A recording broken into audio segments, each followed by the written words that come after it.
দোয়া করবেন কি হাত তুলে না হাত ছেড়ে দিয়ে, এই নিয়ে ঝামেলা নাকি? যারা পৃথিবীতে অবৈধ সন্তান তাদের 9টা চরিত্র আছে। কয়টা?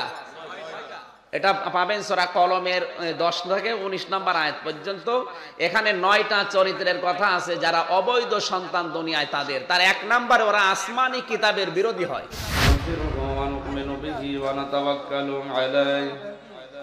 ونعوذ بالله من شرور أنفسنا ومن سيئات أعمالنا من يهدي الله فلا مضل له ومن يضلل فلا هادي له ونشهد أن لا إله إلا الله وحده لا شريك له وأشهد أن محمدا عبده ورسوله الذي أرسله بالحق بشيرا ونذيرا وداعيا إلى الله بإذنه وسراجا منيرا فقد قال الله تعالى في كلامه المجيد وبرهانه التوحيد এই কথা বলেন কেন? কথা বন্ধ করেন। দাঁড়িয়ে থাকেন না বসেন, কিন্তু কথা বলবেন না। কথা বন্ধ করেন। সবাই ওই জায়গায় যেয়ে বসেন। যান যান যান, ওখানে যেয়ে বসেন, ফাঁকা আছে জায়গা, বসেন। একযোগে পড়বেন আউযু বিল্লাহি মিনাশ শাইতানির রাজিম বিসমিল্লাহির রহমানির রহিম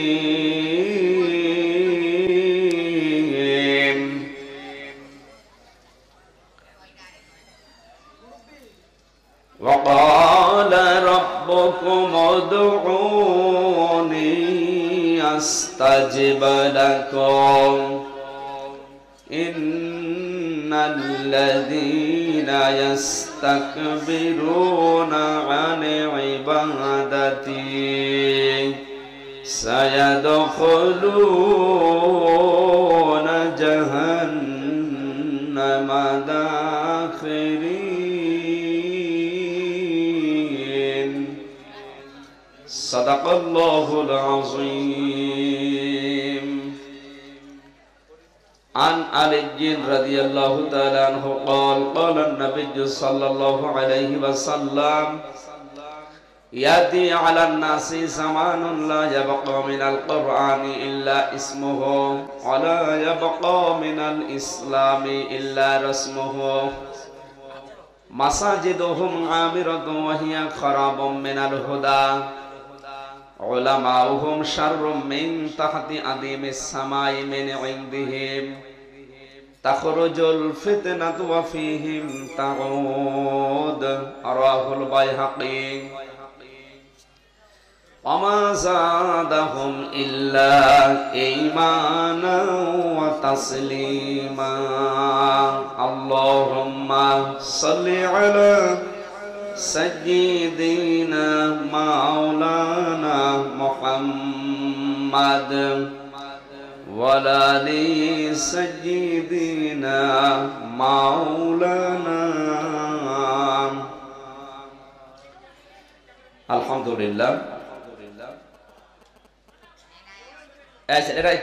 বসো বসো এখান থেকে সরো, ওদিকে যাও। ঝিনাইদহ জেলার পাবাহাটি এলাকাবাসী কর্তৃক আয়োজিত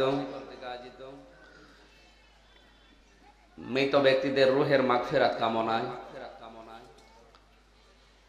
মহান আল্লাহ রব্বুল ইজ্জাত আল জালাল যেটা শিখিয়েছেন আমাদেরকে যে মৃত মানুষের জন্য কয়েকটা কাজ তোমাদের বাকি আছে, তার ভেতরে অন্যতম হচ্ছে দোয়া করা। এই দোয়ার অনুষ্ঠানের সম্মানিত সভাপতি বদরউদ্দিন বদু সাহেব দামাত বারকাতুহুমুল আলিয়া, আল্লাহ তার সম্মান মর্যাদা দুনিয়া এবং আখিরাতে যেন আরো বাড়িয়ে দেন। সকলে বলেন আমিন। এখানে অনেকগুলো মানুষের নাম আমরা দেখতে পাচ্ছি, উপস্থিত আছেন যারা সম্মানিত ব্যক্তিবর্গ, সম্মানিত কমিশনার বিশেষ করে জাহিদুল ইসলাম ভাই, এরপরে নাম কি সরদার মতিয়ার রহমান ভাই, সদর উদ্দিন ভাই, লিটন ভাই আছেন সাংবাদিক,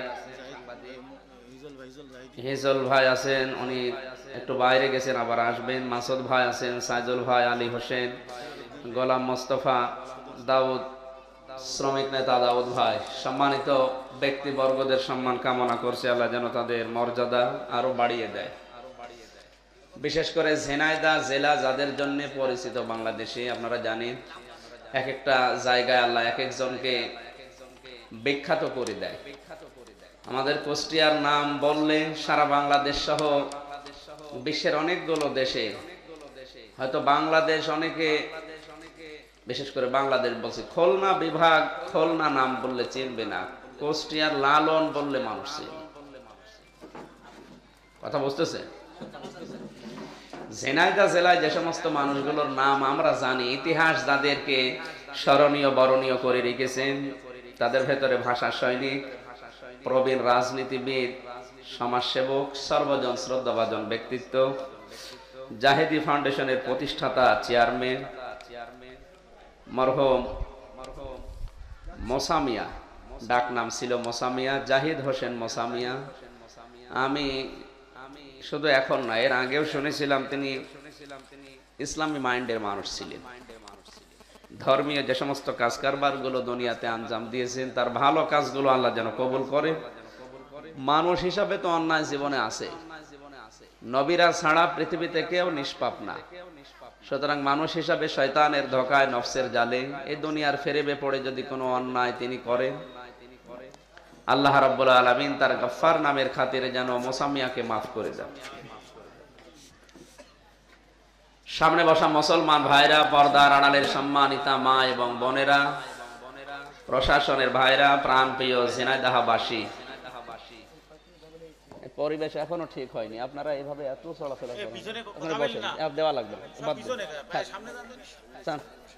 কথা। আমার সময় আছে মাত্র 1 ঘন্টা, 14 রকমের ফর্মালিটি করছে। যাক, যেখানে যে আছেন ওই জায়গায় থাকেন, কথা বলবেন না, চলাচল বন্ধ করেন, থাক, দরকার নেই, যান আর আসবেন না, যান। এগুলো আগে থেকে না করে জোহরের পর থেকে কি করছেন?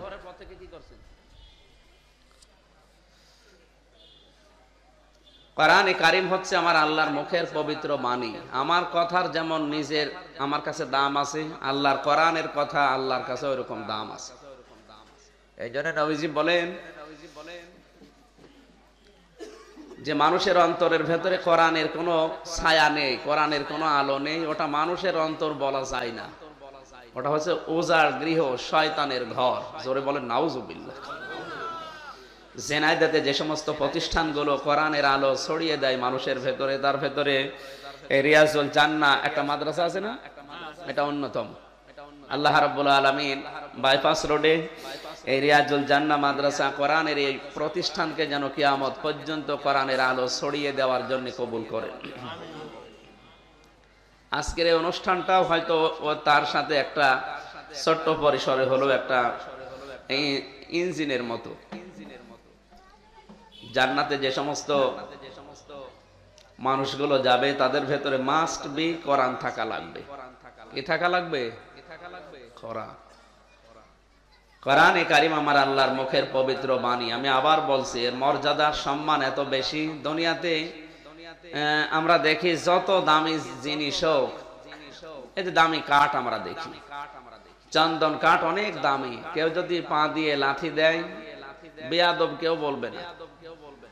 কিন্তু এই যে সেকন গাছ, এটা দিয়ে যদি কেউ রিহাল বানায়, ওর উপরে কেউ যদি পা লাগায়, মানুষ এমনি তারে বেয়াদব বলবে, গালি দেবে, উল্টাপাল্টা কথা তার নামে ছড়াবে।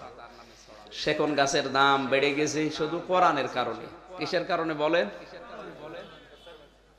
ইন্নাহু লাকুরআনুন কারীম ফি কিতাবিম মাকনুন লা ইয়ামাসসুহু ইল্লাল মুতাহহারুন তানজিলুম মির রাব্বিল আলামিন। আল্লাহ তাআলা বলেন, অবশ্যই এটা সম্মানিত কোরআন, সংরক্ষিত কিতাবে সুরক্ষিত আমি আল্লাহ নিজে করে রেখেছি। পবিত্র এবং নিষ্পাপ ফেরেশতারা ছাড়া এই কোরআন কেউ স্পর্শ করে না। সে জায়গাটার নাম লাওহে মাহফুজ। কোন জায়গা? তাহলে ওখানে পবিত্র হওয়া লাগবে এবং নিষ্পাপ হওয়া লাগবে। কোরআনে কারিমের এইখানে একটা সূক্ষ্ম ষড়যন্ত্র চলছে বিশ্বে, আপনার মাথায় হয়তো এটা ধরবে না। আমরা কিছুদিন আগে স্পেনের মাদ্রিদ, ফ্রান্স না এটা, এখানে একটা লাইব্রেরি আছে। একজন সাংবাদিক খ্রিস্টান লোকটা প্রবেশ করার পরে চারিদিকে ঘুরে ঘুরে দেখছিলেন। হঠাৎ দেখলেন যে একটা জায়গায়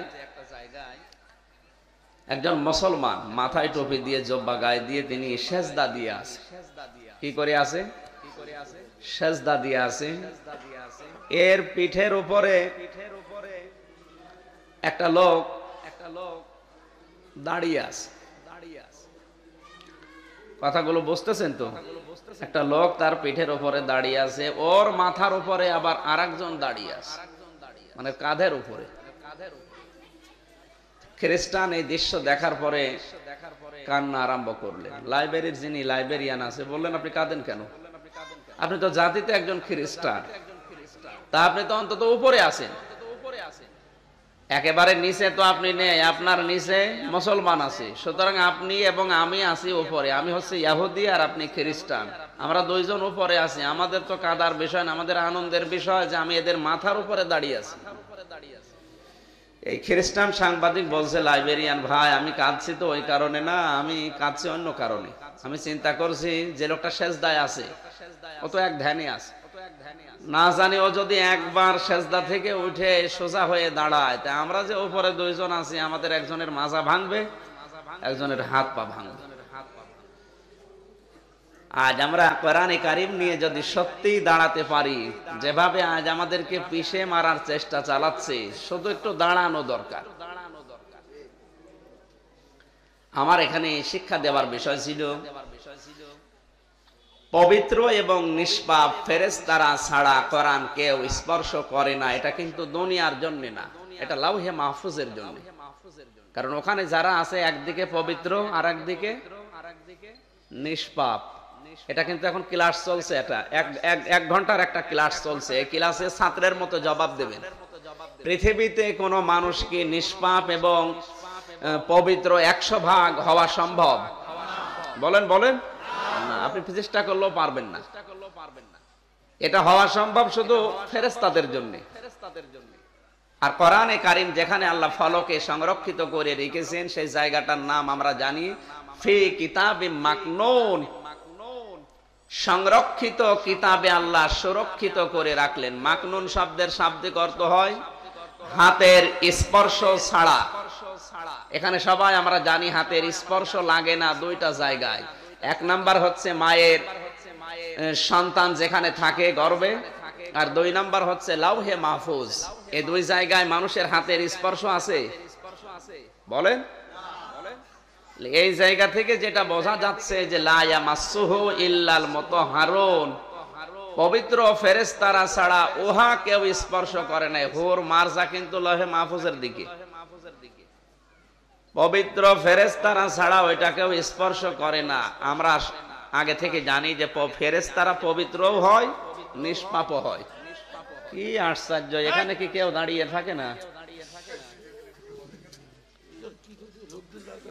শয়তান তো ওদেরকে খেলাচ্ছে, ওদের খেলা তো বন্ধ করা দরকার। আমরা কথা বলবো অল্প, কিন্তু কথার ভেতর থেকে যেন কিছু নিতে পারি। শুনতেছেন কথা? তাহলে আমার সূক্ষ্ম ষড়যন্ত্র বের করার ভেতরে আমার মেধায় যেটা এসেছে, মানুষকে আজ কোরআন থেকে দূরে সরিয়ে দেওয়ার জন্য হাজারো চেষ্টা কিন্তু অনেকে চালাচ্ছে। তার ভেতরে এইটা একটা যে ওযু গোসল করা ছাড়া, পবিত্র হওয়া ছাড়া দুনিয়ায় কোরআন শরীফের কাছে যাওয়া যাবে না, ধরা যাবে না, পড়া যাবে না, স্পর্শ করা যাবে না।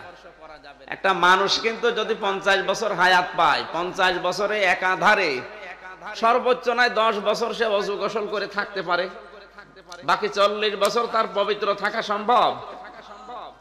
কথা বুঝি বলেন। 50 বছর একাধারে ওর ওযু করা অবস্থায়, পবিত্র অবস্থায় থাকা সম্ভব না। ও খুব বেশি হলো না 10 বছর ছিল, মানে এভারেজ হিসাব করলে আমরা পাচ্ছি 50 বছরে সর্বোচ্চ 10 বছর ওযু গোসল করে পবিত্র থাকা যায়, আর 40 বছর এক সম্ভব না। তাহলে একজন মুসলিম দাবি করলে তার জীবন চালাবে কি দেখে? জবাব দেন।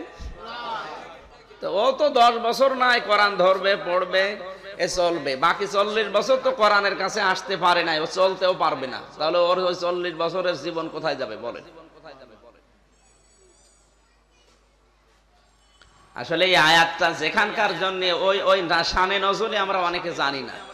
আমরা যে সমস্ত ফতোয়া গুলো বের করেছি যে হযরত ওমরের জামানায়, তাহলে তিনি কেন কোরআন শরীফ ধরার আগে তার বোন তাকে বললেন ওযু করে আসেন, গোসল করে আসেন? আপনি এর বাস্তবতা একটু অনুসন্ধান করলেন যে হযরত ওমরের বোন যে সময় তাকে বলেছিলেন যে আপনি গোসল করে আসেন, ওযু করে আসেন, এটা কোন সময় ছিল?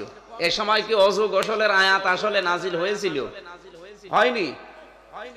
তাহলে তাকে গোসল করতে বললেও তো তিনি গোসল করলেও পাক হবেন না, পবিত্র হবেন না। কারণ একজন অমুসলিম যতক্ষণ কালেমা পড়বে না ততক্ষণ সে পবিত্র না। ইন্নামাল মুশরিকুনা নাজাসুন, মুশরিকরা হচ্ছে অপবিত্র। এই ঘোষণা কার?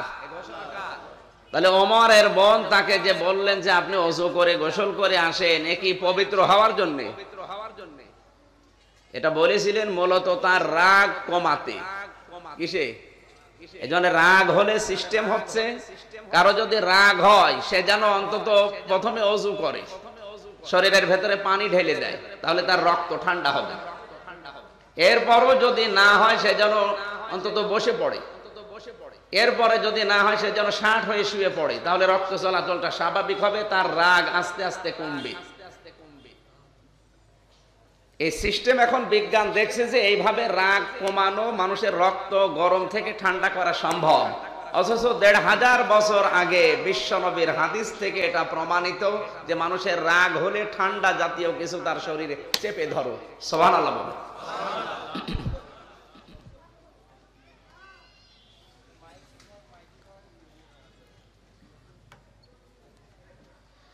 সম্মানিত উপস্থিতি, আমরা এখান থেকে যে মাসলাটা বের করতে পারি, আমার এই চিন্তা ভাবনা গবেষণা ভুলও হতে পারে। যাদের মাথা আরো মোটা মোটা মাথা আছে, এই যে ইনার মতো বড় বড় মাথা, তাদের আরো চিন্তা ভাবনা করার জন্য আমি সময় দিলাম, আপনারা করেন।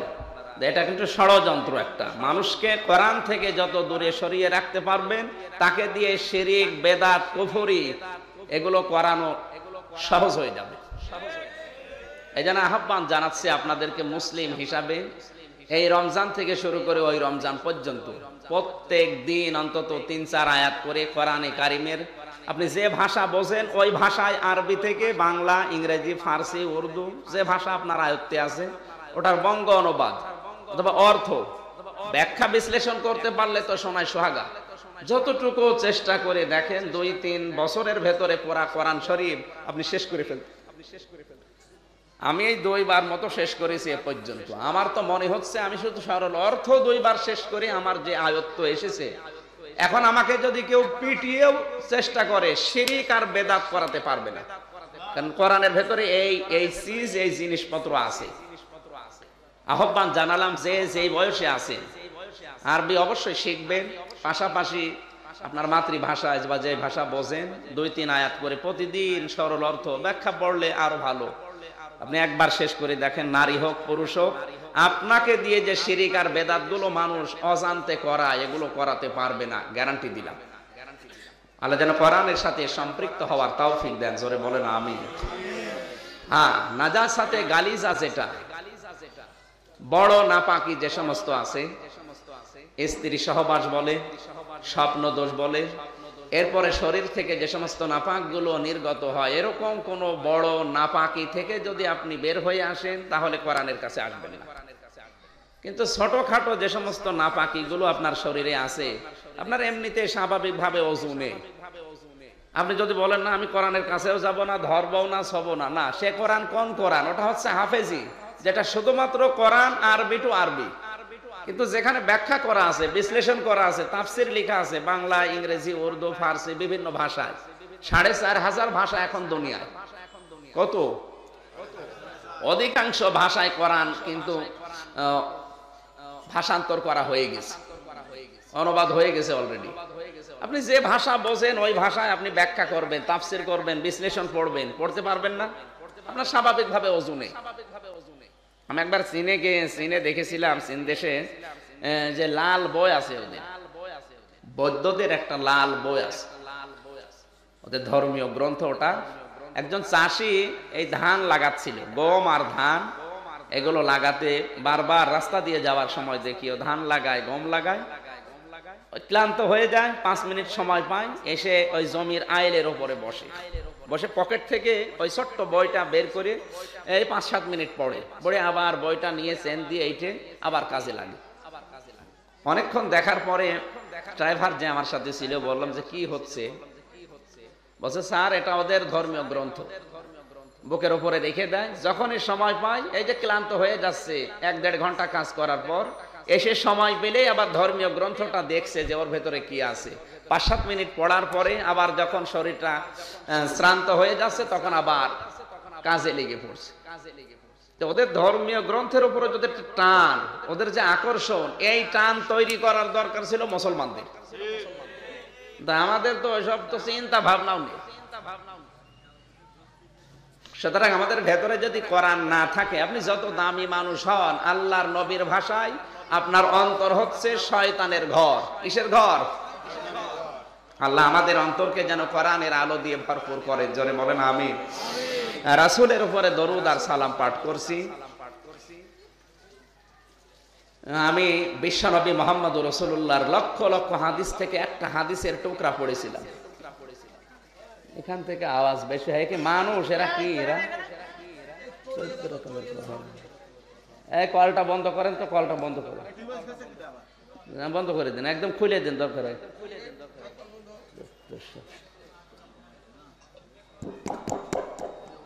এই জন্য দিনের বেলা আমি অনুষ্ঠান নিতে চাই না, মানুষ কন্ট্রোল করা সম্ভব না। এমন হচ্ছে যে অনেকে মেলা পেয়েছে, কি হচ্ছে এদের কাছে? একটা কথা বলছি, বোঝার কোনো চিন্তা ভাবনা নেই, আবার বাইরে যে গেবত করতে পড়ে, কে বলে গেল কিছু বুঝলাম না, তো বুঝবে কি করে? তো কল চাপছে। আপনি আমার কোনো কথা যদি ভুল ধরতে পারেন তাহলে আমার কাছে বসা লাগবে। ওই দূরে বসে বসে চার দোকানে গেবত করবেন, কি বলে গেল বুঝলাম না, আপনার নেকি যা কামাই করেছিলেন সব এমনিতে অটোমেটিক ফ্লাক্সে লোড হয়ে আমার আমলনামা চলে আসবে। আর আমার যদি জীবনে কোনো অন্যায় থাকে, ওই অন্যায়গুলো আপনার আমলনামায় যে যোগ হবে। এবার বলেন তো সুবহানাল্লাহ, তাও বলছো সুবহানাল্লাহ। মুরব্বী এখন রওশন এরশাদের মতো, জীবন যৌবন সব শেষ। এরকম হলে হবে? বিরোধী দলীয় নেত্রী রওশন এরশাদ, সেরকম একটু শক্ত হওয়া লাগবে। একটু মন দিয়ে শোনেন, হাদিসটার ব্যাখ্যা করে আমি আয়াতের দিকে যাব ইনশাআল্লাহ। এরপরে যদি কোনো আওয়াজ আসে কিন্তু মোনাজাত করে দেব। দেখেন, আন আলী রাদিয়াল্লাহু তাআলা আনহু قال قال النبي صلى الله عليه وسلم, হযরত আলী থেকে বর্ণিত, নবীজি বলেন, ইয়াতি আলান নাসি জামানুন, অতি শীঘ্র এমন একটা সময় তোমাদের উপরে আসবে, লা ইয়াবকা মিনাল কুরআনি ইল্লা ইসমুহু ওয়া লা ইয়াবকা মিনাল ইসলামি ইল্লা রাসমুহু। ওই জামানায় কোরআন শরীফ থাকবে কাগজের পাতায়, কিন্তু কোরআনের কোনো নিয়ম নীতি তোমার পরিবারে, সমাজে, রাষ্ট্রে চলবে না। ইসলাম থাকবে নামে, কিন্তু ইসলামের কোনো রসম নিয়ম নীতি চলবে না। এই কথাটা এখনকার না 1500 বছর আগের? আপনি এবার বাংলাদেশের সাথে একটু এই হাদিসটা মিলান, এই প্রথম দুইটা বাক্য। 1500 বছর আগে নবীজি কি দেখে বলেছিলেন যে সময় আসবে এমন যখন কোরআন শরীফ থাকবে কিন্তু কোনো নিয়ম নীতি চলবে না, ইসলাম থাকবে নামে, ইসলামের কোন রসম নিয়ম নীতি চলতে দেবে না, চলবেও না। মিলে যাচ্ছেন এখন? মাসাজিদুহুম আমিরাতুন ওয়া হিয়া খারাবুম মিনাল হুদা, মসজিদগুলো ঝকমক করবে, টাইলস লাগাবে, মোজাইক পাথর দেবে, ফ্যান লাগাবে, এসি লাগাবে, মসজিদে মুসল্লি ভর্তি হয়ে যাবে, কিন্তু ঈমান নিয়ে নামাজ পড়ার একটা লোকও পাওয়া যাবে না। ও জামানা আসতে এখনো 20 বছর বাকি, চলছে অলরেডি।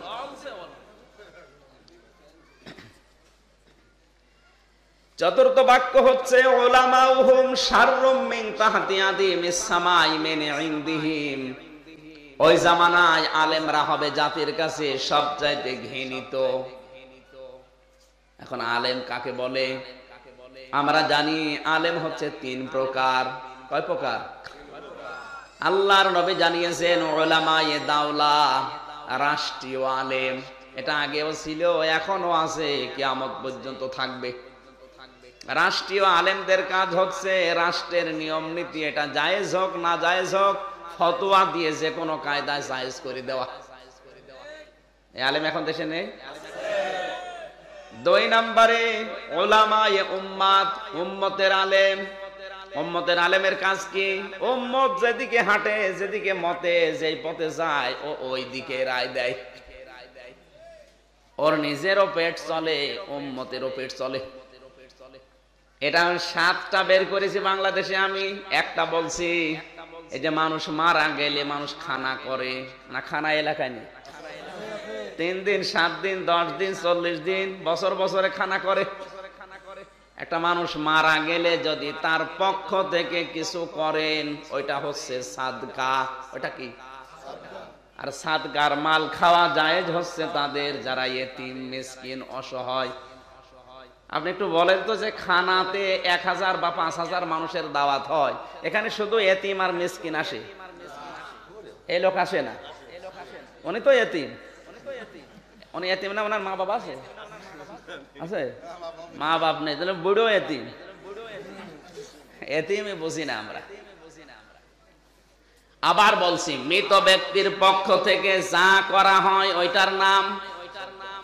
জবাব দেন না কেন? এ সাদকা খাওয়া জায়েজ এতিম আর মিসকিনের। আপনি যে খানা দিলেন 1000 মানুষের জন্য, সবই এতিম মিসকিন? ওখানে এতিম মিসকিন বাদ দিয়ে দাউদ হোসেনের মতো মানুষ যদি যায়, বুঝতে হবে ওটা খানা হয়নি, ওটা হারাম কাজ চলছে। কেন? আমি যদি এখন দাউদ ভাইকে বলি আমার বাবা মারা গেছে, এই যে 1000 টাকা দিলাম, এটা সাদগার টাকা, আপনি খান, বলবে কি? সাদগা দাও আমারে। কমিশনারকে যদি বলি ভাই আপনাকে আমি আমার বাবা মারা গেছে সাদগা দিলাম 1000, আপনি একটু খাবার কিনে খান, সাদগা টাকা খাবে? বলে আমি সাদগা খাওয়ার লোক না। অথচ 1000, 1000, 2000 টাকা দিয়ে আমি বাজার করে এনে ওই 2 জনকে দাওয়াত দিয়ে খাওয়াচ্ছি, এবার খাচ্ছি। আগে যেটা খাচ্ছিল না ওইটা কি? আর এইটা কি? সমস্যা কি?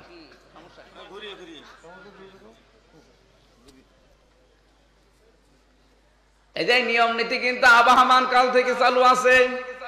ওলামায়ে উম্মত যারা আলেমের নামধারী, উম্মতের ভেতরে আলেম যারা দাবি করে, তারা কিন্তু এই সমস্ত বেদাত গুলো, এই কাজগুলো ইবাদত হিসাবে চালু করে রেখেছে।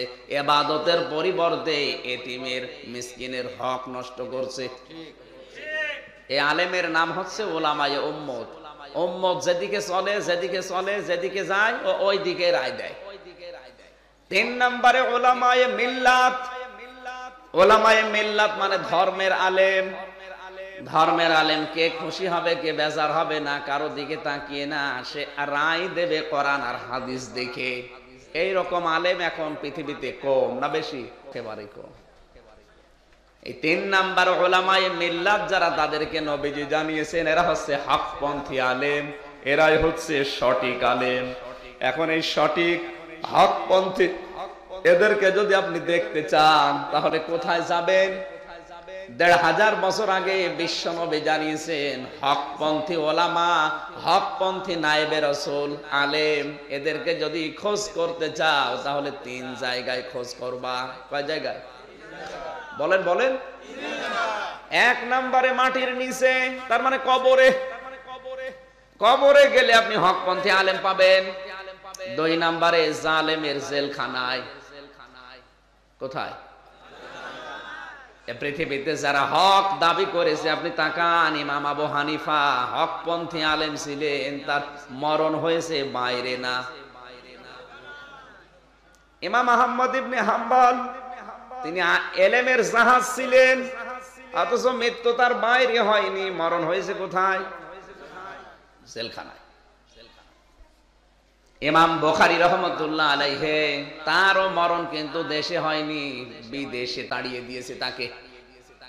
মুজাদ্দিদিয়া তরিকা অনেকে বানায় আজ বাংলাদেশে যে আমরা মুজাদ্দিদিয়া তরিকার লোক, অথচ মুজাদ্দিদিয়া তরিকার যিনি প্রতিষ্ঠাতা মুজাদ্দিদ আল-ফেসানি রাহমাতুল্লাহ আলাইহি উনি বাইরে মারা যায়নি, জীবনের অর্ধেক সময় কাটিয়েছে। বলেন না কেন?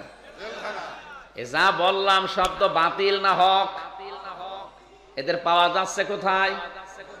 নবীজি যে বললেন হকপন্থী আলেম যদি দেখতে চাও, খোঁজ করতে চাও, তাহলে জালেমের জেলখানায় গিয়ে দেখো। অথচ মুজাদ্দিদিয়া তরিকার নাম নিয়ে তরিকা বানিয়ে মন মতো খেয়ে চলে যাচ্ছে, আর জেলের নাম শুনলে ভয় পায়। এটা ভণ্ডামি ছাড়া কিচ্ছু না। 3 নম্বরে হকপন্থী আলেম যদি দেখতে চাও তাহলে দেখতে হবে জিহাদের ময়দানে। কোথায়? এখন তো জিহাদের ময়দান মানে বদরের ময়দান, উহুদের ময়দান না। বাংলাদেশে জিহাদের ময়দান ওইটা জালেমদের সামনে যারা সঠিক কথাগুলো তুলে ধরে, এটা জিহাদের ময়দান। এই ময়দান তো এখন দেশে নেই, সেনাইদার মানুষ তো টের পাচ্ছে না। তাই এরকম বহু ময়দান এখন বাংলাদেশে আছে যেখানে জালেমের সামনে তাদের জুলুমের কথাগুলো তুলে ধরলে কোরআনের কথাও বন্ধ করে দিচ্ছে। হকপন্থী আলেম কারা? আমি যে 3টা কথা বললাম, মাটির নিচে, জালেমের জেলখানায় আর জিহাদের ময়দানে, এই 3 জায়গায় খোঁজ করলে আপনি হকপন্থী আলেম পাবেন।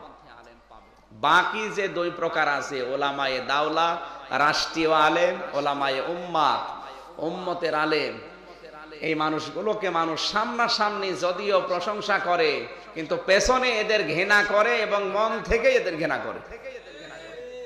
কারণ ওদের প্রতি ঘৃণা জন্মিয়ে দেয় সরাসরি আল্লাহ। কে? উলামাউহুম শাররুম মিন তাহতি আদিমিস সামাই মিন ইনদিহিম। ওই দেশের আলেমরা, তার মানে ওই আলেম জাতির কাছে সবচাইতে বড় ঘৃণিত হয়ে যায়। তাখরুজুল ফিতনাতু ওয়া ফীহিম তাউদ। তোমরা তখন দেখতে পাবে ফিতনা ফাসাদ এমন ভাবে ছড়িয়ে পড়ছে, তাসবির সুতা কেটে দিলে যেমন দানাগুলো একটার পর একটা পড়তে থাকে, ফিতনা ফাসাদ ওইভাবে সব ছড়িয়ে পড়বে। এখন কিন্তু ওই রকমই চলছে, একটার পর একটা লেগে আছে। নতুন নতুন কিছু আবিষ্কার করে মানুষ এমন এমন ফতোয়া দিচ্ছে, ওইটার দ্বারা আরো ফিতনা ছড়াচ্ছে। কথা বলে না কেন? তার ভেতরে একটা পয়েন্ট আজকে আমি নিয়েছি, সেটা হচ্ছে দোয়া। কি? সূরা মুমিনের 60 নম্বর আয়াত আমি এই কারণেই পড়েছি, আকালা রাব্বুকুম উদউনি আস্তাজিব লাকুম। আল্লাহ পাক বলেন, হে নবী আপনার উম্মতদেরকে বলেন, তারা যদি আমি আল্লাহকে ডাকে, আমি আল্লাহ তাদের ডাকের সাড়া দেব। সুবহানাল্লাহ বলেন। এই যে দোয়া যদিও আপনার কাছে ছোট মনে হচ্ছে, এটা যে কত বড় নিয়ামত এবং এর শক্তি কত আপনি টের পাচ্ছেন না। বিশ্ব নবী নিজে পর্যন্ত মাঝে মাঝে বলতেন, সাহাবীরা তোমরা নিজেরা যখন দোয়া করবা তখন আমি নবীকে যেন ভুলে যেও না। তোমরা দোয়া করলে তোমার দোয়াতে আমাকে শামিল করো। নবীজির দোয়ার দরকার হয়, আমাদের দোয়ার দরকার নেই। পড়া কোরআন শরীফে আমি 13 জায়গায় এরকম আয়াত পেয়েছি পড়া কোরআনে, যেখানে আল্লাহ দোয়া করার জন্য, আহ্বান করার জন্য, মোনাজাত করার জন্য, প্রার্থনা করার জন্য, প্রেয়ারের জন্য বলেছেন, সেখানে কিন্তু আল্লাহ নবীকে মাইনাস করে দিয়েছেন। পড়া কোরআনে আছে 13 জায়গায়। সূরা বাকারাতে আল্লাহ বলেন, ওয়াইদা সালাকা ইবাদি আন্নি ফাইন্নি করিব উজিবু দাওয়াতাদ দাঈ ইযা দাআনি ফালিয়াস্তাজিবু লি ওয়ালিয়ুমিনু বি লাআল্লাহুম ইয়ারশুদুন। জোরে বলেন আল্লাহু আকবার। এরপরে আছে ওমা কুন্না আনিল খালকি গাফিলিন। এরপরে আছে নাহানু আকরাবু ইলাইহি মিন হাবলিল ওয়ারিদ। এরপরে আছে আলাইসাল্লাহু বিকাফিন আবদা।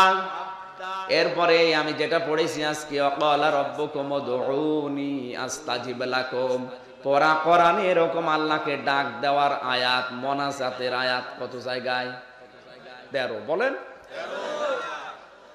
যারা কোরআন শরীফ নিয়ে একটু চিন্তা ভাবনা করেন, পড়াশোনা করেন, দেখেন এরকম 13টা আয়াতে কোন জায়গায় মাঝখানে কুল শব্দটা নেই। কুল মানে বলো, বলেন না কেন? কুল মানে ওয়াইজা সালাকা ইবাদি আন্নি কুল ফাইন্নি করিব নেই। যেখানে দোয়া করার জন্য, ডাকার জন্য আল্লাহ পাক জানিয়েছেন আহ্বান, সেখানে কুল দিলেন না কেন? হে নবী, আমার বান্দা বান্দি যদি আপনাকে জিজ্ঞাসা করে যে আল্লাহ কোথায় আছে, তখন কিন্তু আল্লাহ তাআলা জানাননি যে নবী আপনি বলেন না। এবার সরাসরি আল্লাহ নিজে জবাব দিচ্ছেন, ফাইন্নি করিব, অবশ্যই আমি আমার বান্দার নিকটে। সুবহানাল্লাহ বলতে পারেন না? তাহলে আল্লাহকে পাওয়ার জন্য কোনো দালাল, কোনো মাধ্যম, কোনো কিচ্ছু ধরা লাগবে না। আপনি বান্দা সরাসরি আপনার মালিককে ডাক দেবেন, কারণ ওনার চাইতে নিকটে আপনার আর কেউ নেই। নাহনু আকরাবু ইলাইহি মিন হাবলিল ওয়ারিদ, একেবারে শাহরগের চাইতেও নিকটে। আপনার মাথাটা যে রগের উপরে দাঁড় করিয়ে আছে, এই রগের চাইতেও আমার আল্লাহ আরো নিকটে থাকে। এর চাইতে নিকটে কি কোনো পীর থাকে? তারে ধরে ওর কাছে যাওয়া লাগবে মানে? এর চাইতে কোনো নেতা থাকে, কোন বুজুর্গ এর চাইতে নিকটে থাকে? একে ধরার জন্য আপনাকে অত ভায়া লাগবে কোন কারণে? আপনি বান্দা চান, সরাসরি যদি কিছু করিয়ে থাকে তার কাছে বলবেন, আলাইসাল্লাহু বিকাফিন আবদা, আমি কি আমার বান্দার জন্য যথেষ্ট না? কে বলছে? আপনি কি বলবেন?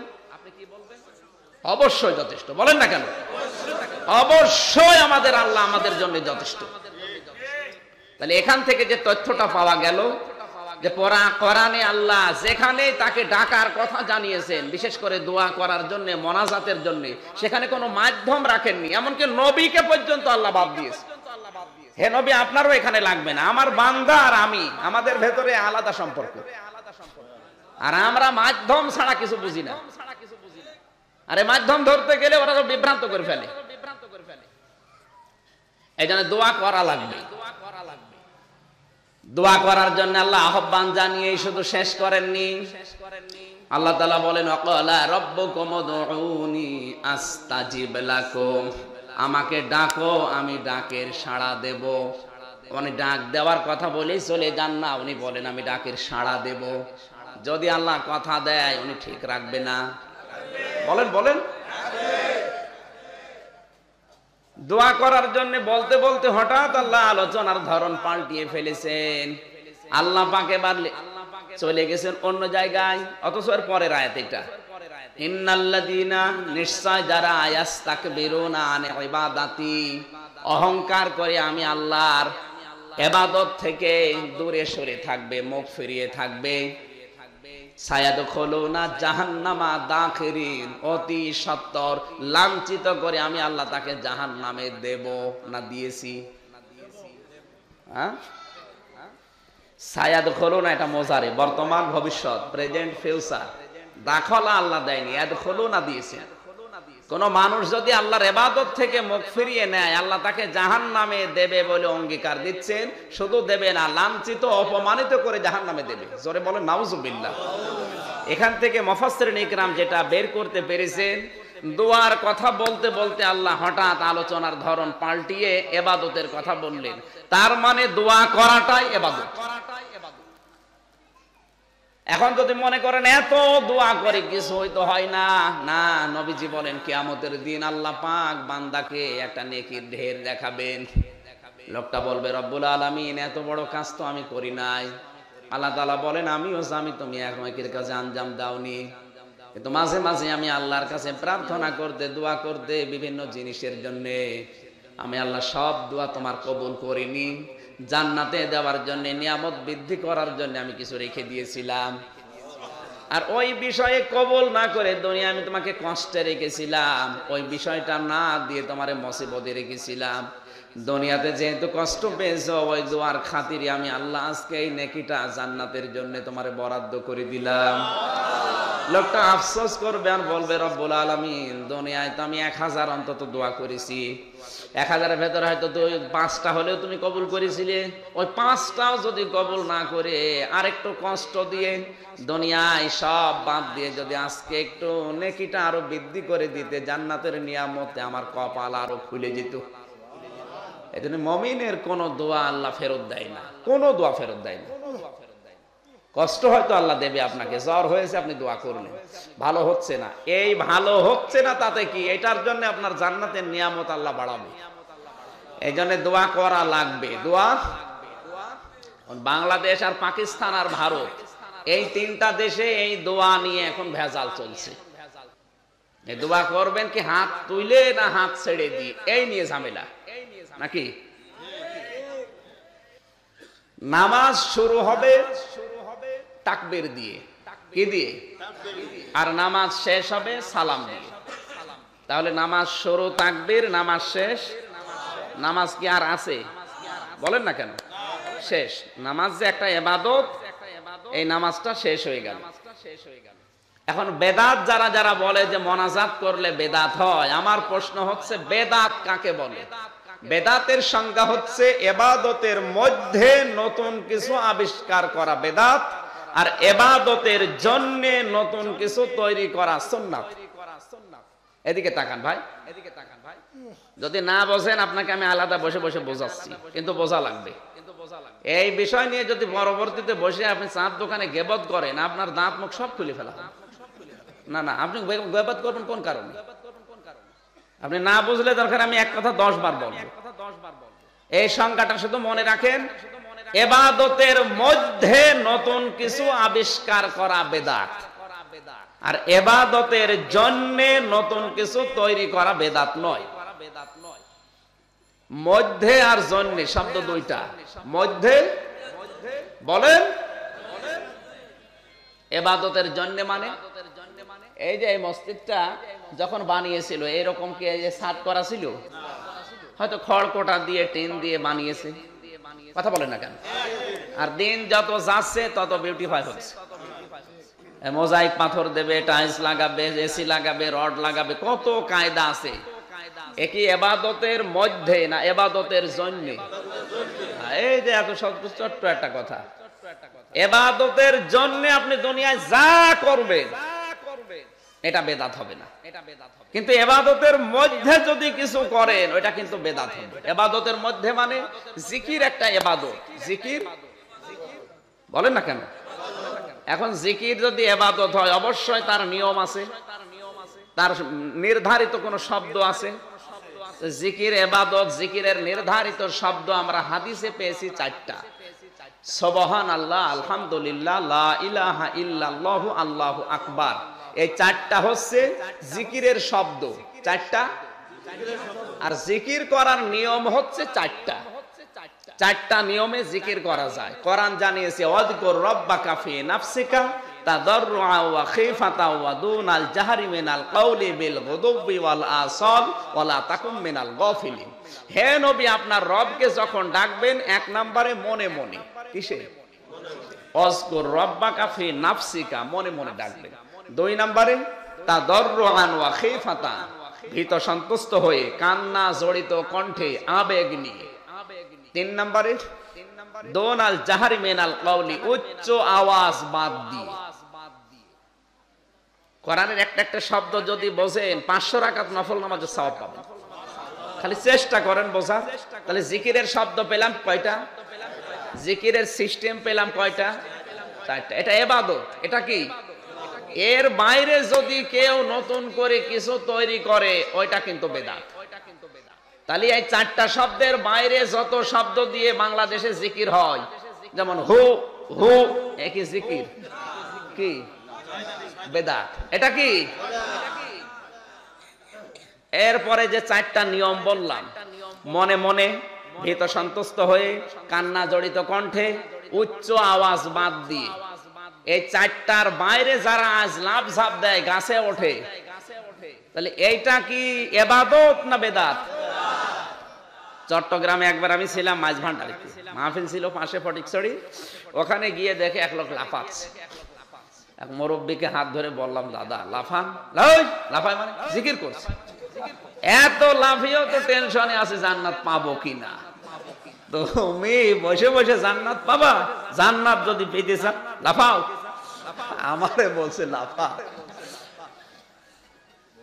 মুরব্বী মানুষ, তাকে ওকে যে এই যে টেনশন যে যত লাফাবি তত তাড়াতাড়ি জান্নাত পাবি, এই টেনশন দিল কে? না না, ওর পীর সাহেব। ওর পীর সাহেব বলেছে যত লাফাবি তত তাড়াতাড়ি জান্নাত পাবে। ও বুড়ো মানুষ লাফাচ্ছে, কাপড় চোপড় ঠিক নেই তাও লাফাচ্ছে। আর ওই অবস্থায় যদি উলঙ্গ হয়ে যায়, ওখানে যারা মুরিদ আছে ওরা বলছে যে এটা মারেফত। এটাকে মারেফত না মায়ের পথ? মানুষ মারার পথ বের করেছে। আমরা অনেকে ইবাদতের ভেতরে এই বেদাতটা বুঝি না। আমি আবার বলছি, বেদাত হচ্ছে ইবাদতের মধ্যে নতুন কিছু করা। আমি কিন্তু নামাজ বলছিলাম একটা ইবাদত। নামাজ কতটুকু? তাকবীর দিয়ে শুরু হয়, সালাম দিয়ে নামাজ আর আছে, তাহলে ইবাদত শেষ। এর বাইরে যদি কেউ মোনাজাত করে, এটা কি নামাজের মধ্যে? বলেন না কেন বাইরে? এখন যদি বলেন রাসূলুল্লাহ কোনদিন করেছে কিনা, হ্যাঁ রাসূলুল্লাহ নামাজের পরে আমরা যেভাবে করি জোরে জোরে আমিন আমিন, এইটা ঠিক না। এটা ঠিক না এই কারণে, কয়েকটা কারণ আছে। আমি নামাজ শেষ করার পরে যদি সালাম ফিরিয়ে বলি আল্লাহুম্মা আমিন রব্বানা আতিনা ফিদ দুনিয়া হাসানা, আর আপনি সামনে থেকে যদি পেছনে থেকে বলেন আল্লাহুম্মা আমিন আল্লাহুম্মা আমিন, পেছনে হয়তো 10-12 জন নামাজ পায়নি, ওদের নামাজ কি আর ঠিক থাকবে না ভুল হয়ে যাবে? এইটা ঠিক না। কিন্তু মোনাজাত যদি কেউ করতে চায় তাকে বাধা দেওয়া উচিত না, কারণ আল্লাহ তাকে ডাকতে বলেছেন। আপনি ডাকবেন, এটা হাত তুলে ডাকবেন না হাত ছেড়ে দিয়ে ডাকবেন, এটা আপনার ব্যাপার। আর আমি জানি হাত তুলে যদি কেউ ডাকে তাকে ছোট মনে হয়। এই কথা বলছেন না কেন? তার কাছে কি মনে হয়? ছোট মনে হয় না? তা আল্লাহ চাই যে আপনি ছোট হবেন। এই জন্য যে মানুষগুলো মসজিদে চেয়ারে নামাজ পড়ে ওদের নামাজ হবে না। কেন? চেয়ারে নামাজ পড়লে ক্ষতি হয় দুইটা। এক নম্বরে ক্ষতি হচ্ছে যারা চেয়ারে নামাজ পড়ে ওরা কমপক্ষে 1 বিগত থেকে 1 হাত কাতারের বাইরে চলে যায়। তার মানে ওদের কারণে কাতার বাঁকা হয়ে যায়। আর কাতার বাঁকা হলে নামাজ হয়? কাতার বাঁকা হলে নামাজ তো হয় না। শুধু তা না, কাতার বাঁকা হলে যার কারণে বাঁকা হচ্ছে ওর অন্তর আল্লাহ বাঁকা করে দেয়, হেদায়েত আর দেয় না। 2 নম্বরে চেয়ারে যারা নামাজ পড়ে তাদের একটু ভাবসাব আলাদা। অথচ নামাজের নিয়মে আল্লাহ দিয়েছেন যে মানুষ যেন অন্তত আমার কাছে ছোট হয়, ও যে গোলাম এটা যেন প্রকাশ পায় যে ও আমার গোলাম। আর আপনি না চেয়ারম্যানের মতো চেয়ারে নামাজ পড়ছেন, এমন হচ্ছে যে ও মস্তান। না, এটা আল্লাহ দেখতে চায় না ভাই। নবীজি নামাজের নিয়ম দিয়েছেন, কোন মানুষ যদি দাঁড়িয়ে নামাজ পড়তে অক্ষম হয়, নামাজ এত গুরুত্বপূর্ণ একটা বিধান, এত গুরুত্বপূর্ণ বিধান, মহিলাদের যখন সন্তান পৃথিবীতে আসে ওই সময়ও যদি ওর নামাজের সময় হয়ে যায়, তোলার ভেতরে ওই মহিলাকে বিছিয়ে ওকে বলো নামাজ পড়তে। কত গুরুত্বপূর্ণ বিধান চিন্তা করেছেন? যেখানে জীবন মরণ নিয়ে টানাটানি, সেখানেও নামাজ বাদ দেওয়া জায়েজ নেই। যে কোনো কায়দায় আপনাকে পড়া লাগবে। সমুদ্রের ভেতরে মনে করেন জাহাজ ডুবে গেছে, এই অবস্থায় যদি নামাজের সময় হয়ে যায়, আল্লাহর নবী বলেন একটা তক্তা যদি খুঁজে পাও, 1 হাত দিয়ে তক্তা ধরে রাখবা আর 1 হাত দিয়ে ইশারায় হলেও নামাজ পড়বা। পশ্চিম কোন দিকেও ঠিক করার দরকার নেই, তাও পড়া লাগবে। আর আপনি চা খেতে খেতে আসরের নামাজ পড়েন না, আপনি মানুষ। মুসা আলাইহিস সালামের জামানায় একজন যুবতী মেয়ে এসে বলেছে, হে নবী মুসা, আমি জিনা করেছিলাম যৌবনের তাড়নায়, আমি গর্ভবতী হয়েছিলাম, সন্তান পেটে আসার পরে গোপনে ওরে জন্ম দিয়েছি, কিন্তু আমার ভয় লাগছিল যেহেতু এর বাবা ঠিক নেই। আর যারা দুনিয়ায় অবৈধ এরা বড় হওয়ার পরে আল্লাহর কিতাবের বিরুদ্ধে লেগে যায়। যারা অবৈধ সন্তান এরা আল্লাহর আসমানি কিতাবের বিরুদ্ধে উচ্চারণ করে বেশি। কথা বুঝতেছেন? এটা প্রমাণ হয়ে গেছে আগে। যারা পৃথিবীতে অবৈধ সন্তান তাদের 9টা চরিত্র আছে। কয়টা? এটা পাবেন সূরা কলমের 10 থেকে 19 নম্বর আয়াত পর্যন্ত। এখানে 9টা চরিত্রের কথা আছে যারা অবৈধ সন্তান দুনিয়ায় তাদের। তার 1 নম্বরে ওরা আসমানি কিতাবের বিরোধী হয়। মুসা আলাইহিস সালামের জামানায় আসমানি কিতাবের নাম কি? তাওরাত। বলেন না কেন? মেয়েটা চিন্তা করলেন আমার এই সন্তান তো বাবা ঠিক নেই, তো অবৈধ, আসমানি আল্লাহর কিতাবের বাইরে অবস্থান নেবেন না, ওরে আমি রাখবই না, মেরে ফেলবো। আষাঢ় দিয়ে মেরে ফেলার পরে দুইটা পা ধরে ছিঁড়ে ফেলেছে। মুসা নবীর কাছে এসে বলে, আল্লাহর নবী আমি তো এরকম একটা কাজ করেছি, আমার মতো অপরাধী আর কেউ আছে নাকি?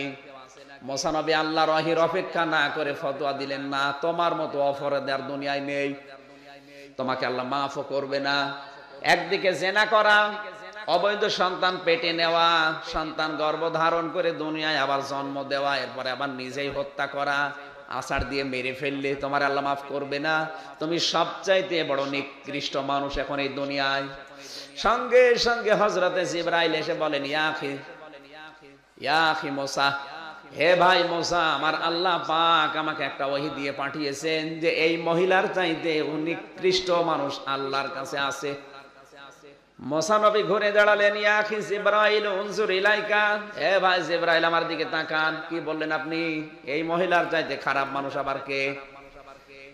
ফেরেশতা জিবরাইল বলে, মুসা নবী এই কথাটা জানাতে আল্লাহ আমাকে পাঠিয়েছে যে এই মহিলার চাইতে নিকৃষ্ট মানুষ আল্লাহর কাছে তারা যারা সুস্থ থাকার পরেও নামাজ পড়ে না। তার মানে নামাজ না পড়া মানুষ হত্যা করার চাইতেও খারাপ কাজ, নামাজ না পড়া জেনা করার চাইতেও খারাপ কাজ। না, এই দোষটা শুধু যারা নামাজ পড়ে না আমি তাদের দেই না। ফজরের নামাজে মানুষ বেশি হয় না কম হয়? কম হলে আমরা কি বলি যে এলাকার মানুষ নামাজ পড়ে না, আসে না। এই দোষ যারা আসে নাই মসজিদে নামাজ পড়তে, এদের শুধু না, কাদের? যারা নামাজ পড়তে আসে তাদের না, না, এই দোষটা তাদের না। আমি এই জন্য বলছি না, মানে নামাজ যে কি, নামাজের যে কি গুরুত্ব, নামাজের যে মর্যাদা কি, এর ভেতরে কি মজা আছে, এটা কিন্তু ওইসব মানুষ জানে না, এই জন্য নামাজে আসে না। ও যদি জানতো যে 2 রাকাত নামাজ কি সম্পদ, আর আমার এখনই যদি চোখ বন্ধ হয়ে যায় আমার আগে হিসাব হবে কিসের? ও যদি জানতো যে নামাজের ভেতরে কি মজা পাওয়া যায়, কি আনন্দ আছে, ওরে আপনি পাথর দিয়ে মাথা ফাটি। আমি যে নামাজ পড়ি তাও তো আমি দুনিয়াদার, আমি তো আখিরাতের সন্তান না। এই ঈমান নিয়ে আমি বলছি, এখন যদি কেউ বলে যে ঝিনাইদহ জেলা আপনার নামে লিখে দেব, মাগরিবের নামাজ পড়ার দরকার নেই, আমার তো মনে হয় আমার ঈমান আমাকে ডাক দিয়ে বলছে, না, ঝিনাইদহ না, পুরা বাংলাদেশ লিখে দিলেও মাগরিবের 3 রাকাত ফরজ নামাজ ছাড়া আমির হামজার জন্য সম্ভব না। কারণ আমি নামাজ বুঝি, নামাজ যে কি, এর গুরুত্ব কি, এর ভেতরে কি আনন্দ আছে, মজা আছে, এটা কিন্তু আমি বুঝি। এই জন্য আপনি আমাকে 3 রাকাত নামাজ থেকে দুনিয়া দিলেও বিরত রাখতে পারছেন না। অথচ মানুষ নামাজে আসে না, আর আমরা গালি দিলেই হবে না, কারণ নামাজ জানে না, ও নামাজের ভেতরে যেটা পাওয়া দরকার ওইটাও পায় না, এই জন্য ওকে পাওয়ানোর ব্যবস্থা করা লাগবে। কথা বলেন না কেন? নামাজের 14টা ওয়াজিব আছে, 13টা ফরজ আছে, যদি জিজ্ঞাসা করেন একটাও বলতে পারেন। এমনকি ওযুর ভেতরে কয় ফরজ অনেকে তাও জানে না, অথচ নামাজ পড়ছে 20 বছর। যদি যে জিজ্ঞাসা করেন মুরব্বী নামাজ পড়েন তো 20 বছর, ওযুর ফরজ কয়টা বলেন তো? বলবে কি বললে? ওযুর ফরজ আমি জানি না। ওযুর ফরজ তো 19টা। কয়টা বলেন দেখি? বলছে হাত ধোয়া, পা ধোয়া, নাক ধোয়া, জিহ্বা ধোয়া, চুল ধোয়া, মুখ ধোয়া, দাঁত ধোয়া, বলতে বলতে প্রায় 21টার মতো বলিস। কি মুরব্বী আপনি বললেন 19টা, বললেন 21টা। বলছে হুজুর আমি এখনো জানি, খালি আপনার ভয়ে বলছি, কিচ্ছু জানে না। ওরে আপনি নামাজে নিয়ে আসবেন কি করে? কারণ নামাজ জানেই না। আমি আবার বলছি, নামাজের এই সিস্টেমগুলো শুধু নামাজ না, ইসলামের বিধানগুলো জানানোর ব্যবস্থা করা লাগবে। আর এই ব্যবস্থার উত্তম মাধ্যম হচ্ছে মক্তব, মাদ্রাসা। এই কথা বলেন না কেন? এই উদ্দেশ্য নিয়ে কিন্তু দাউদ ভাই যে মাদ্রাসা বানিয়েছে, কি রিয়াজুল জান্নাত, ওটার উদ্দেশ্য এইটা যে অন্তত আপনার সন্তান, আপনার ছেলে হোক মেয়ে হোক, প্রাথমিক অবস্থায় যদি ইসলামের যে মূল নীতিগুলো আছে এগুলো জানে, ও যত বড় উপরে যাবে ওকে পিটিয়েও আপনি অন্তত অন্যায় করাতে পারবেন না। এই জন্য আমাদের ছেলে মেয়েগুলো এই কারণে এগুলো তৈরি করে দেন। আমাদের মতো যখন বড় হয়ে যাবে তখন অন্তত নামাজ না, ইসলামের কোন বিধান ওকে দিয়ে লঙ্ঘন করানো সম্ভব না। আমার এই চোখ দিয়ে আমি দেখেছি, কোরআনের শিক্ষা থাকার কারণে ওস্তাদ ওযু করছে আর ছাত্র পায়ে পানি ঢেলে দিচ্ছে। কথা বুঝতেছেন? আমি নিজে দেখেছি। আমি এইটাও দেখেছি এই চোখ দিয়ে। আমি রাজশাহী ভার্সিটি 1 বছর ছিলাম, তারপরে ইসলামী বিশ্ববিদ্যালয়ে এসেছি। ভার্সিটিতে স্যার ক্লাস নিচ্ছে আর ছাত্র ওখানে জুতা বের করে ক্লাসের ভেতরে পিটাচ্ছে, বলছে শালা তোরে মেরেই ফেল। কি বলছে? মেরেই ফেলবো। আগে কি শালা তোরে মেরেই ফেলবো। স্যার বলছে বাবা তুই আমারে বাঁচা, আমি জীবনে আর ক্লাসে আসবো না। ওইটাও ছাত্র। ওটা কি? ও কিন্তু কয়েকদিন পরে ডিসি হবে, ও কয়েকদিন পরে এসপি হবে। এই কথা বলেন না কেন? যে ছাত্র তো দুইটাই, একটার ভেতরে কোরআন ছিল, ও মানুষ হচ্ছে, আর একটার ভেতরে কোরআন নেই, কোরআনের আলো নেই, জ্ঞান নেই। ও সকালবেলা লাল পানি দিয়ে কুলি করে। লাল পানি মানে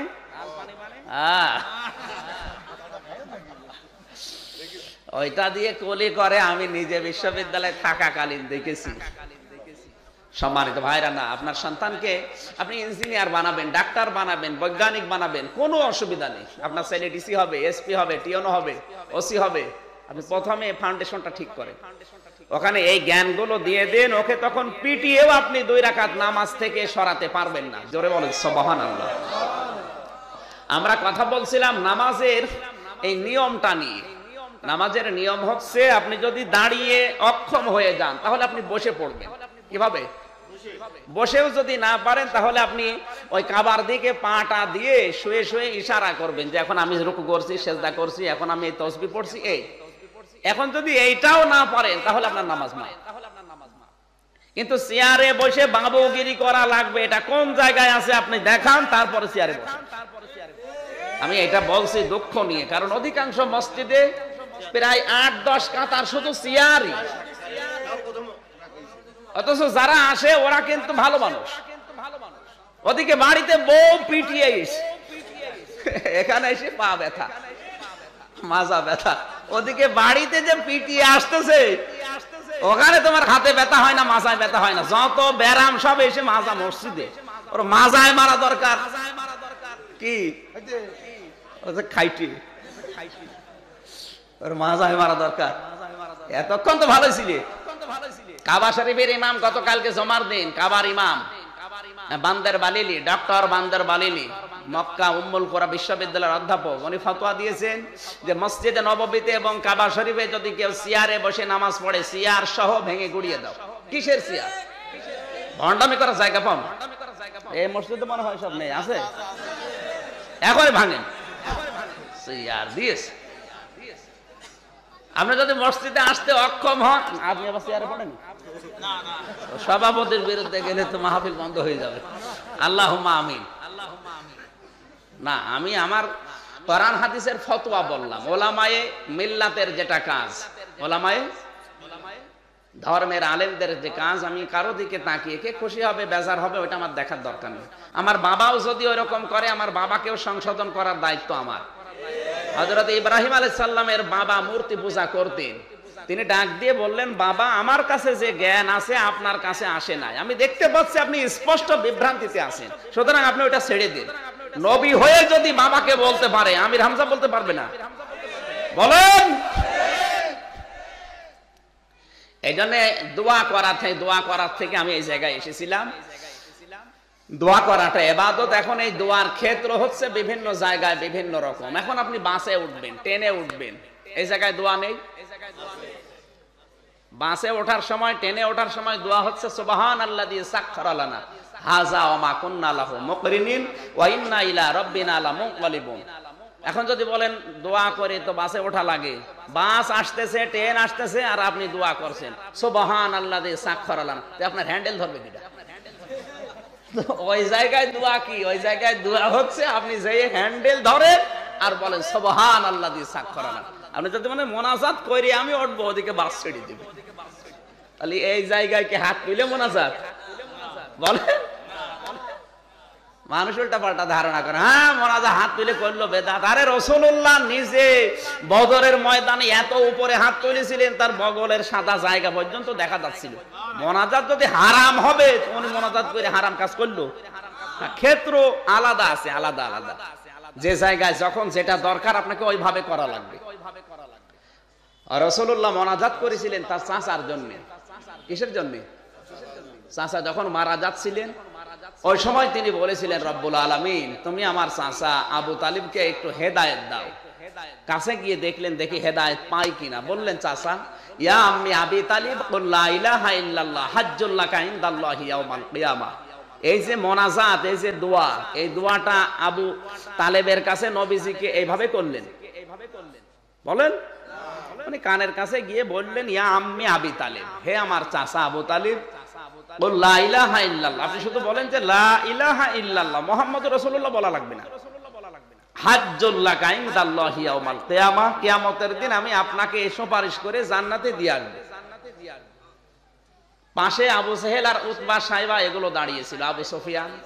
ওরা পাশ থেকে বলছে, নেতা পড়বা, সারা জীবন আপনি বাপ দাদার ধর্ম মানলে, আর এখন এই ভাতিজার নতুন ধর্ম মেনে কলঙ্কিত হবে, মানুষ তোমাকে কা পুরুষ বলবে, ভীরু বলবে। ও নেতার দিকে তাকিয়ে বলছে, ঠিক আছে। বলছে, ভাতিজা আমি তোমাকে ভালোবাসি, কিন্তু আমি তোমার এই কথাটা মানতে পারলাম না, তুমি আমাকে মাফ করে দিও। মাফ করার মালিক কি নবী? বলেন বলেন বলেন। সঙ্গে সঙ্গে আল্লাহ আয়াত নাযিল করেছেন, ইন্নাকা লা তাহদি মান আহবাবতা ওয়ালাকিন্নাল্লাহা ইয়াহদি মাইয়াশা ওয়া হুয়া আ'লামু বিল মুহতাদিন। হে নবী, আপনি কার জন্য দোয়া করছেন? হেদায়েত তো আমি আপনার হাতে দেইনি যে যাকে ভালোবাসে তাকে দিয়ে দেবেন, না। হেদায়েত আমি আল্লাহ নিজের হাতে রেখেছি, আমি কারো হাতে দেইনি। আমি যাকে পছন্দ করি তাকে দেই, কিন্তু আমি পছন্দ করি কাকে? যার মন আছে। হেদায়েত পাওয়ার মনটা আমি দেখি। অহুয়া আ'লামু ইসমে তাফজিল, আপনার চাইতে আমি অনেক ভালো জানি লোকটা হেদায়েত পাবে কিনা। আপনি তো উপরে দেখেন, ভেতরের অবস্থা জানেন না। এত চেষ্টা করলেন লোকটা পড়ে নাই, কারণ ওর মন নেই। ওর এই জন্য আমি আল্লাহকে হেদায়েত দেইনি। কেউ যদি না চায় তাকে আমি জোর করে হেদায়েত দিয়ে জান্নাতে দেব, অত দায় আমি আল্লাহ পড়িনি। ওটা আপনার চাচা হতে পারে, ওটা আপনাকে সারা জীবন কোলে নিয়ে, কাকে নিয়ে, চমা দিয়ে, পিঠে নিয়ে মানুষ করেছে, আমিও দেখেছি। কিন্তু লোকটা তো মুশরিক। লোক কি? এরপরেও নবীজি ওর কবরের পাশে দাঁড়িয়ে দোয়া করেছিলেন, রব্বুল আলামিন আমার চাচা আবু তালেবকে তুমি মাফ করে দাও, কারণ ও লোকটা আমার জন্য যা করেছে চাচা হিসাবে এরকম কাজ কেউ করে না। সারা জীবন আমাকে বুকে আগলিয়ে রেখেছে। নিজের ছেলে আলীর কথা মনে থাকতো না, কিন্তু আমি, আমার বাবা নেই, এই জন্য আমাকে সব সময় দেখে শুনে রাখতো। সঙ্গে সঙ্গে জিবরাইল এসে বলে, হে নবী হাত নামান। এই যে এই জায়গায় তিনি হাত তুলেছেন। জিবরাইল এসে বলেন, হে নবী হাত নামান। কার জন্য হাত তুলেছেন? মা কানা লিন নাবিয়্যি ওয়াল্লাযীনা আমানু আইয়াস্তাগফিরু লিল মুশরিকিন ওয়ালাউ কানু উলি কুরবা মিন বা'দি মা তাবায়্যানা লাহুম আন্নাহুম আসহাবুল জাহিম। সূরা তাওবা 11 নম্বর পারা 4 নম্বর পৃষ্ঠা 4 নম্বর লাইনের 113 নম্বর আয়াত তাফসিরে ইবনে কাসিরের ভেতরে পাবেন। আল্লাহ পাক বলেন, হে নবী হাত নামান। কার জন্য হাত তুলেছেন? এটা আপনার চাচা, আমিও জানি। এ সারাটা জীবন আপনাকে বাড়িতে রেখে লালন পালন করেছে, আমিও জানি। কিন্তু লোকটা মুশরিক। লোকটা কি? আপনি এত চেষ্টা করলেন, লোকটা কিন্তু কালেমা পড়ে নাই। এই জন্য আমি আল্লাহকে মাফও করি নাই। এই জন্য কোন নবী, কোন ইমানদারের জন্য জায়েজ না, শোভনীয় না, উচিত না কোন মুশরিকের জন্য আমি আল্লাহর কাছে ক্ষমা চাইবে, ওয়ালাউ কানু উলি কুরবা, যদিও ওইটা আপনার আত্মীয় হয়। নবীর দোয়া আল্লাহ ফেরত দিচ্ছে। চাচা মুশরিক, এই কারণে উনি হাত তুলে দোয়া করেছিলেন না হাত ছেড়ে দিয়ে? আপনি যে দোয়া করলেই হারাম হারাম করেন, ক্ষেত্র জানবেন না? তাহলে বাসে ওঠার সময়, ট্রেনে ওঠার সময় আল্লাহুম্মা আমিন বলেন না। তাহলে বাস থেকে পড়ে হাত মুখ ভাঙবে, ওই সময় শুধু দোয়া মুখ দিয়ে পড়বেন। কথা বুঝতেছেন? নামাজের পরে দোয়া করার যে সিস্টেমটা নিয়ে বাংলাদেশে মারামারি হয়, আপনি নামাজের পরে যদি কেউ মোনাজাত করে, কিন্তু নিয়মটা হচ্ছে বাইরে যারা নামাজ পড়ছে এদের জন্য নামাজে ভুল হয়ে না যায়। এটা নিয়ে ফতোয়াবাজি করে যদি আপনি মসজিদ আলাদা করে ফেলেন, উম্মতের ভেতরে ভাগ করেন, তাহলে তো আপনি হারাম কাজ করলেন। উম্মত ভাগ করা কি হারাম? মুসা আলাইহিস সালামের জামানায় তিনি 40 দিন ওই যে তোর পাহাড়ে আল্লাহর সাথে কথা বলছিলেন। ওখান থেকে ফিরে এসে দেখলেন জাতির লোকেরা গরুর বাছুর পূজা করছে। নবী এমনিতে রাগী, আরো রেগে গেছে। তার ভাই হারুনকে দাড়ি চেপে ধরে দিলেন এক থাপ্পড়। ওই বেটা, তোরে আমি রেখে গেলাম আমার উম্মতকে ঠিক রাখার জন্য, আর ওরা গরুর বাছুর পূজা করে, শিরিক করে, কিছু বলিস না মানে? হযরতে হারুন বললেন, ভাই আমি চিন্তা করলাম যে আপনি নেই, এই মুহূর্তে জাতির লোকেরা গরুর বাছুর পূজা করছে, আমি যদি বাধা দিতে যাই, কিছু মানুষ আছে ওই যে হঠকারিতা করে যারা, ওরা হয়তো বেরিয়ে আরেকটা দল পাকাবে, উম্মতের ভেতরে ভাগ হয়ে যাবে। এই জন্য আমি চিন্তা করলাম ভাই যতদিন না আসে এরা এভাবে থাক, ভাই আসলে তখন আস্তে আস্তে ঠিক করে নেব। চিন্তা করেন তো, জাতির ভেতরে প্রকাশ্য শিরিক চলছে, গরুর বাছুর পূজা করছে, এরপরও উম্মত ভাগ হয়ে যাবে বলে বাধা দেয়নি। আর আপনি মোনাজাত নিয়ে মসজিদ আলাদা করে বানান, আপনি মানুষ নাম দিয়েছে আহলে হাদিস। কিসের আহলে হাদিস? আহলে শয়তান।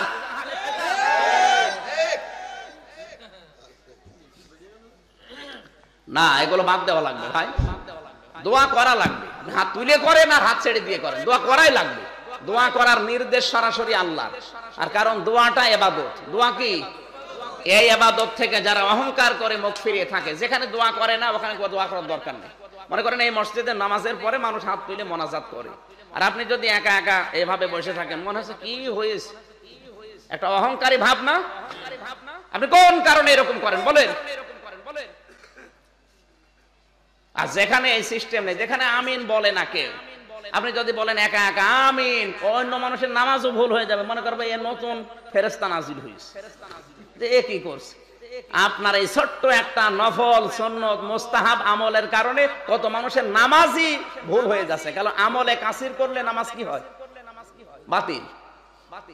এই কাজগুলো বন্ধ করা দরকার। উম্মতের ভেতরে যেন বিভেদ সৃষ্টি না হয়, ছোটখাটো বিষয় ভুলে যান। যদি ফরজ এবং ওয়াজিব ঠিক থাকে ব্যাস, কারণ মরণের পরে হিসাবই দেওয়া লাগবে ফরজের আর ওয়াজিবের। বাকি যে বিষয়গুলো আছে এগুলো নিয়ে মারামারি করি, দল বিদল বিভাগ করে বিভেদ করে আমরা যা করছি, আমাদের শক্তি কমে যাচ্ছে। আজ বিশ্বে সবচাইতে বেশি দলাদলি করি আমরা, কিন্তু পার্থক্য করে ফেলেছি যে ৭৩ দল হবে উম্মতি মুহাম্মদের ভেতরে, এখন ৭৩ না ৭৫ হয়ে গেছে। এই কথা বলেন এখানে। আল্লাহ আমাদেরকে বুঝ দান করুন, আমিন। আমরা যেন ইবাদত থেকে অহংকার করে মুখ ফিরিয়ে না থাকি। মোনাজাত আপনাকে করা লাগবে। মেয়েরা যারা এসেছেন জান্নাতে যাওয়ার জন্য সহজ আমল আপনাদের ৪টা। কয়টা? তার ১ নম্বরে হচ্ছে স্বামী যেটা পছন্দ করে ওটা যদি জায়েজ হয়, নাক কান বুঝে আপনি ওটা পছন্দ করবেন। মা বোন যার, আপনি তো ঠিক বলছেন, মানে আপনি কি ধরা খেয়েছেন? মুরব্বী মানুষ তা।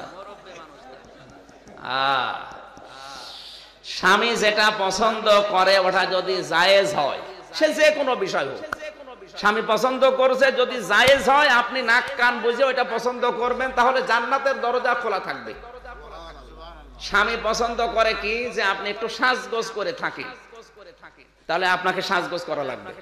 ও যদি চায় যে আপনি হাতা কাটা ব্লাউজ গায়ে দিয়ে থাকেন, তাই থাকবে, কোনো অসুবিধা নেই। কিন্তু ওইটা গায়ে দেওয়ার দোলা ভাইয়ের সামনে যাওয়ার দরকার নেই। কারণ একটা মেয়ে লোকের জন্য গুরুত্বপূর্ণ ভয়ঙ্কর পুরুষ মানুষ দুইজন, একটা দোলা ভাই আর একটা দেবর। এটা নয় মহিলা বললে মেনে নেওয়া যায়, আপনার বলার দরকার।